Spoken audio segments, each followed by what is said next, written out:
Sud Radio Berkov dans tous ses états. Les perles du jour. Oui, au bal masqué, ohé. Alors pourquoi Parce que je vais vous dire ce qui se passe en ce moment. Ursula von der Leyen, vous savez qu'on en parle beaucoup d'Ursula von der Leyen, hein, l'extraordinaire présidente de la Commission européenne, que le monde entier nous envie, Ursula, et Bourla aussi, évidemment, et ses relations avec Bourla, magnifiques. Eh bien, qu'est-ce qu'il faut faire aujourd'hui pour lutter contre la pollution? Il faut trouver, des députés européens ont trouvé. Et il faut mettre du masque sur le museau des vaches. Oui, messieurs, mesdames. Voilà, écoutez, et c'est une vache que nous avons interviewée à Sud Radio ce matin, le correspondant particulier. Il réagit. Alors, dites-moi, madame la vache, que pensez-vous du port du masque en méthane? Je ne sais pas si c'est une approbation ou une dénégation. En tout cas, il paraît que les masques au méthane, 76 millions de bovins européens seraient, d'ailleurs, quel formidable pour les fabricants de masques en méthane, magnifique. Alors voilà, pourquoi? Parce que ces masques convertiraient le méthane produit par les rots des vaches. Et oui, les vaches rotent. Oui, comme vous savez, les vaches pètent et les vaches rotent. Et ça nous fait un problème terrible en CO2, etc. et trou du coche d'ozone, j'allais dire d'autres choses. Donc, voilà, utilisation obligatoire des masques anti-méthane. Je ne sais pas ce qui va se faire. Vous imaginez, nous allons passer un peu partout, dans la campagne française ailleurs, on verra des vaches avec des masques. Remarquez, il y a bien eu des masques sur les veaux, il n'y a aucune raison qu'il n'y ait pas de masque sur les vaches. Voilà, c'était juste la perle du jour qui vous est offerte par la Commission européenne et les députés européens. Terredefrance.fr, le premier site d'articles français et patriotes, présente Sud Radio Berkov dans tous ses états. La comédie musicale Roméo et Juliette. Vous allez me dire pourquoi vous parlez de Roméo et Juliette. C'est pas très nouveau, Roméo et Juliette. C'est éternel, Roméo et Juliette.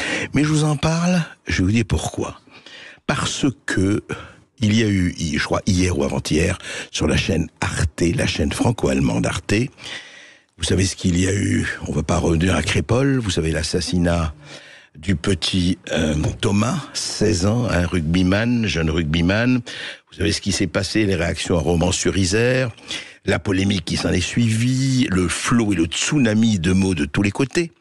Et puis, il y a les plateaux de télévision où il y a des éditorialistes qui salivent. Certains disent des choses très intéressantes et d'autres, soyons clairs, j'avoue, j'en ai bavé, pas vous, et ils bavent. Je ne parlerai pas d'un certain journaliste de France 5, enfin journaliste, si on peut appeler ça journaliste. Passons pour expliquer que ce n'est rien, tout ça, ce n'est rien, c'est une petite chose, un fait divers, sur mot. Oh, écoutez, et puis sur Arte, nous avons entendu Madame Isabelle Vera-Masson. Madame Isabelle Vera-Masson est directrice de recherche au CNRS, au Centre National de la Recherche Scientifique. Eh bien, voici ce que disait hier, sur le plateau d'Arte, Madame Isabelle Vera-Masson, historienne et sociologue des médias. Écoutez. Alors moi, j'ai été très frappée, gentiment vous le répétiez, par la ressemblance entre ce fait divers et Roméo et Juliette. C'est-à-dire que c'est une rixe avec deux familles. Roméo et Juliette, des Montaigu et des Capulet. Des Montaigu et des Capulet, on est dans Shakespeare. C'est-à-dire c'est un bal dans lequel une famille qui déteste l'autre famille va chercher des filles. D'ailleurs, il y a l'idée qu'il y a, parce que maintenant on sait qu'il y avait cette démarche-là. Ils se détestent, ils se cachent. Et puis finalement, ça devait être au départ un petit truc sympa, un peu provocateur, mais sans plus. Et ça devient quelque chose de gravissime. Et il y a des combats. Et bien évidemment, on tire l'épée, parce qu'on tire toujours l'épée. Et on tire l'épée. Alors là, c'est les couteaux, ce qui compte maintenant. Mais les couteaux existent depuis que les couteaux existent. J'imagine que c'est Moyen Âge. Oui, il y a là une configuration. Et quand même, bien évidemment, la différence entre les Montaigu et les Capulettes et ce qui s'est passé aujourd'hui, c'est d'abord qu'il s'agit d'un enfant. Ça, vous l'avez pas dit, mais ça semble très important. Il a 16 ans. Et le fait divers qui touche les enfants est toujours un fait divers d'un autre différent. C'était vrai au 19e siècle, c'est toujours vrai maintenant. Et en plus, il y a une montée en généralisation par le fait que, effectivement, l'extrême droite va se servir de ce fait divers banal dans un contexte politique. Alexandre Devecot, cette remise en perspective historique. Voilà ce que dit la directrice de recherche du Centre National de la Recherche Scientifique, qui parle de faits divers banals, qui compare une bande de gens, elle compare à Capulet et Montaigu, des gens qui sont venus de Romans-sur-Isère pour se faire Il y a 10 témoins qui l'ont dit pour se faire du blanc, pour se faire des blancs. Et puis, il s'est passé ce qui s'est passé. Un mort, 17 blessés. Petit fait divers banal. Oui, mais vous savez, ça a toujours existé, ça, évidemment. Et Shakespeare, elle parle de Shakespeare. Je veux dire, quand on arrive à ce degré de montgolfière, peut-être, on ne sait pas où on est dans sa bulle, effectivement. Ah oui, mais évidemment, c'est un enfant de 16 ans, alors c'est déjà différent. Mais, alors c'est magnifique. Elle dit, attention, ce fait divers qu'une petite truc banal va être évidemment exploité par l'extrême droite, bien sûr. Et c'est ça le problème, dit la merveilleuse et formidable fonctionnaire, directrice de recherche du CNRS.